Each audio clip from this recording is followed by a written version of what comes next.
If you've ever been frustrated with the climbing sticks on the market and you're cooped up inside because of COVID, I've got the perfect DIY project to pass the time and build the stick that you want, not that they want to sell you. Quick question for you.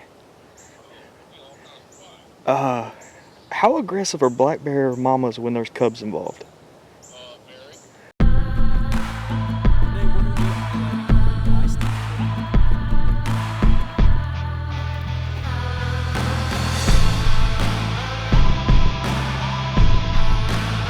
And then time for huddle house.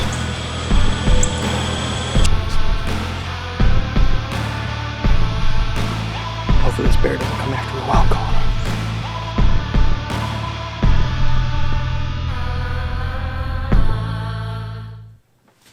What's up, guys? So there was some kind of weird thing happening with the microphone on my camera. For some reason, every time I said 20 inches, it kept coming out 24 on this mic for some reason. But I just want to clarify something. Every time you hear 24, I really mean it's a 20-inch stick with an 18-inch step to step. DanO can cut them anywhere from 15 inches to 24 for you. And just think about the fact that you lose about 2 inches for the steps for the length of your stick. So keep that in mind. Ignore that weird audio glitch, and I hope you enjoy the video. Okay, so before we start this video, huge shout out to Eastern Woods Outdoors. DanO sent us all the supplies for this project. If you enjoy this video, if you enjoy the products that are here, go to his website, show him some love, let him know we sent you, because everything you see here, with the exception of my old climbing sticks, were provided by DanO. Okay, so this is a fun project for a variety of reasons. One, you're gonna build the custom stick that you've always dreamed of that fits your needs. Two, it's not very hard. It's kind of a fun project. There's a lot of thinking that goes involved to what you want in a stick. And three, if it's not a Sunday morning like today, I'd have a couple cold beers. So instead, I've got coffee and Bailey's because red beard is important. I've got to feed it. All right, cool. So if you're a fan of the channel, you've seen a couple things. One, I've built these custom lone wolf minis. They're about 15 inches from end to end, and in fact this is a DanO product here that I put at the top. We're gonna kind of break that down a little later in a different video, but these have served me well with a couple exceptions. One, when you're setting up camera gear, or if you're setting up a platform, if you're on a funky tree, it's really nice to have a double step. I didn't think I was gonna need them because these are only 15 inches long and I can put 1 foot on the top step and 1 foot on the bottom step. As time progressed, I realized I really kind of need, and it'd be beneficial to have double steps all the way up. The other thing is these standoffs rotate, and while that seems like a cool idea to fit the nooks and crannies of the tree, I found when I sat them down, I really tried to cinch them, they rotated. So I learned two things through this build process. One, I really like to build my own, well, three things. I really like to build my own sticks. Two, I know what I need now. And three, I found the fella to give me that, and that's what we're gonna do today. We're gonna build what I think is the perfect DIY quality climbing stick that you can buy on the market. So let's get to it. So we got a couple things here. We're gonna talk about this stick here in a little bit. We'll get to that. That is his ultralight Featherstick is what he calls it. We'll get to that in a little bit. But this is his standard double step components. This is a completed stick, so you can see where we're going with this. We've got the daisy chain webbing. We've got double standoffs, or double steps, the standoffs, and the tube with his Illumi button. This thing is wicked tight. The tolerances on this is amazing. And I think that's really what I was getting frustrated with when I looked at a lot of these expensive sticks.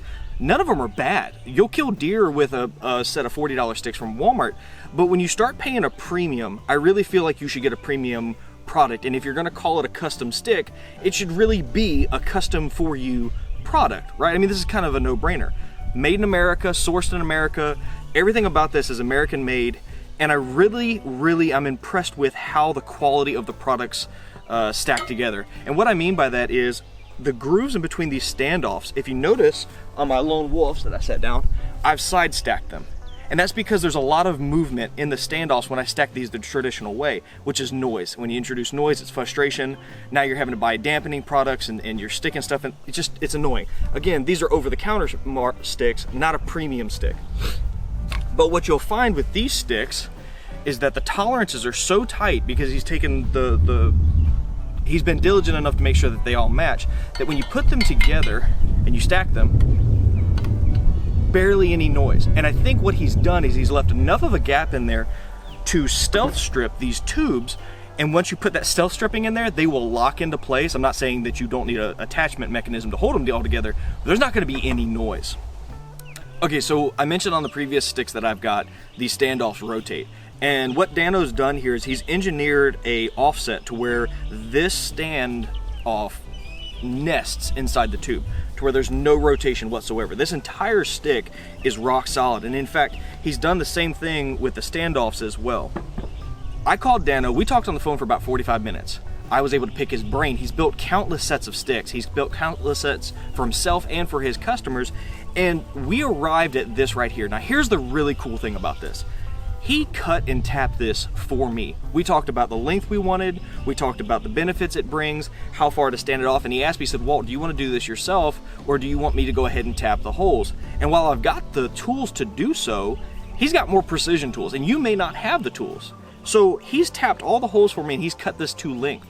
So I've designed this, I've talked through the owner of the company, and we've come up with this product, we've come up with this uniquely for me, and now all I have to do is assemble it. All right, so we mentioned tools. All you need is something to keep your pallet wet because you're talking into a camera. I'm just kidding. You guys aren't doing that. I am. So that's what I need. But you need an Allen wrench set and you need a 7/16 wrench. That's all you need. DanO has provided me with everything from the standoffs, the end caps, the Illuma buttons.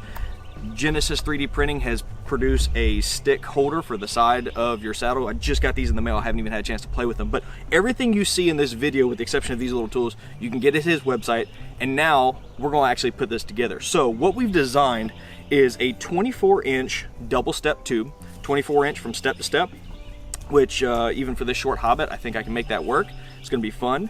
And what we're going to do is we are going to assemble each of the standoffs together, put them into the stick, and it's a really simple process.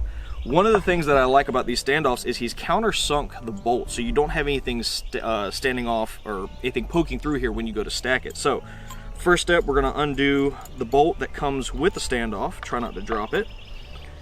And one last thing. He's got two different types of double steps. He's got the flat double step like so, and then he's got the angled. What we've designed is I'm going to do the angled at the top, and I'm going to do the flat at the bottom. The angled at the top will help with a little bit of foot relief while I'm standing there setting the next stick or the camera arm or whatever. But also on top of that, if the tree's a little crooked, it gives me a little bit of bracing as I'm sitting there. So it just makes it a little easy. So again, another awesome step. The top and bottom steps are going to be totally different. So this is going to be the top, so we're going to take this one, and at the top of the tube, this is where the Illuma button is going to go. So we're going to put the standoff up here. We're just going to push that through, put the step over the top,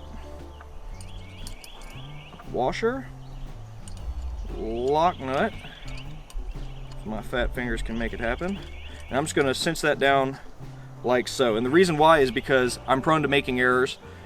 If you're drinking a cold beverage, you might do the same thing. And what I'm going to do is tighten all these down once I'm done, because this little plastic washer in here will wear out if you keep backing it off back and forth. So we're going to assemble everything, make sure it's as it's supposed to be, and then tighten everything down.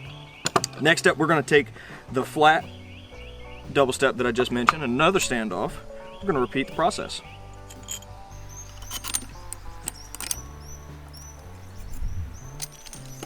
All right, and the next step is going to be the Illuma button, which is ridiculously easy. Again, he's countersunk the bolt to where it falls right in place. We're going to drop that in, put the washer on the back, and finger tighten. All right, we're going to just double check everything. I got both my standoff steps facing the right direction. Believe it or not, the first time I assembled this was the opposite, and I was really confused why the top step was angled down. It was entirely my fault, but it all looks good. So we're going to tighten this down. Again, all you need is a 7/16 wrench, and I don't know what size Allen wrench that is, but you can figure it out. It's not that hard if you've got a set of these. And then you're just going to tighten it down. Okay guys, so we got it all put together. Now we're going to put our tube caps in, and all you need is a small mallet to tap them in. Wow, that was magic. It just happened. No, Walter smashed his thumb and didn't want to embarrass himself. So all I did was I put these on the ground and just take the mallet and bop them in. About 3 bops and you've got them in there. But said some things that aren't YouTube safe after I smashed my finger. But it's okay, I've got 9 others. Here we go. So I'm going to put the other stick together, and then I'm going to show you how they nest, and we're going to actually talk about these daisy chains as well. So hang tight. Okay, my handy dandy cameraman just told me that that took me 2 minutes to put together. So times that by 4, you got 8 minutes. Add in some fiddle farting because you put it in upside down, 10-15 minutes. Child interrupts you, you're good to go. We're looking at about a 10 to 15 minute project to have put these together, and they come out great. I mean, they really just stack so nicely together. And there they are, there's their profile if you had a set of 4 of them. And I mean, I'm genuinely impressed by them. When you put your hands together and you cinch them down, I mean, they make no noise. I told you about those tolerances. Now, the last step that we have is to put straps on these jokers. So we're gonna take these off. This completed, and all we're going to do is wrap this daisy chain webbing around, and they come in this awesome little packaging here that's got a little bit of shock cord with it, and you've got to tie a little double knot, real easy, over on itself, out a little bit, go the opposite direction. If you don't know how to do a double knot, this is not the YouTube video to teach you. Google it, it's not that hard. Cinch it down. The only difference is when you do it, make sure you do it on the daisy chain. See, this is that fiddle farting part that I told you about. Okay. So these are the 8 feet daisy chains, 8 foot daisy chains is what I should say. And basically what a daisy chain is, if you're not familiar with what that is 2 pieces of webbing that are tied together or sewn together, and you've got this loop, and this loop is what's going to go over your Versa button. So we're going to install this shock cord, 2 loops in. That's what I do personally. You're going to loop it through like that, and then you're going to do that double knot that I so expertly showed you in the last clip. Over on itself, bring the tagged ends, reverse it, and cinch it down. And that shock cord cinches down on itself real well. And what that does is, we're going to talk about this one in a minute, what you're going to do is, for safety purposes, in case this stitching goes, you're going to come in 2 loops, and what that does is that gives you 2 additional measures of safety. So on the second loop, we're going to come right here, cinch it down, and with these 24-inch sticks, I found the perfect way to wrap them is to start at the bottom, come up over the top, back and around, keep wrapping. Just difficult for a white boy. All right, and then we're going to just take that daisy chain and loop it over. Now it's held itself entirely in place. There's your completed stick, and they stack on top of each other just like so.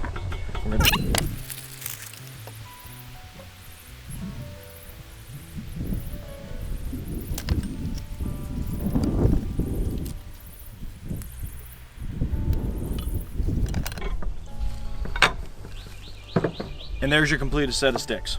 Just that quick. Okay, great. So let's talk about specs real quick. We said 24 inches step to step, double steps, standoffs.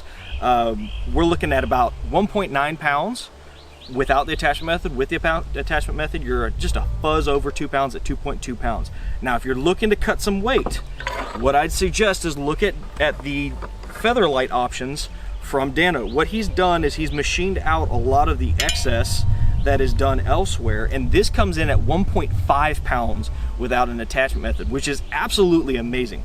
Double steps, 24-inch stick to stick, step to step, and you're looking at a 1.5 pound stick with attachment method 1.8. So really awesome options. I highly suggest that you guys go and check out Eastern Wood Outdoors. Awesome products.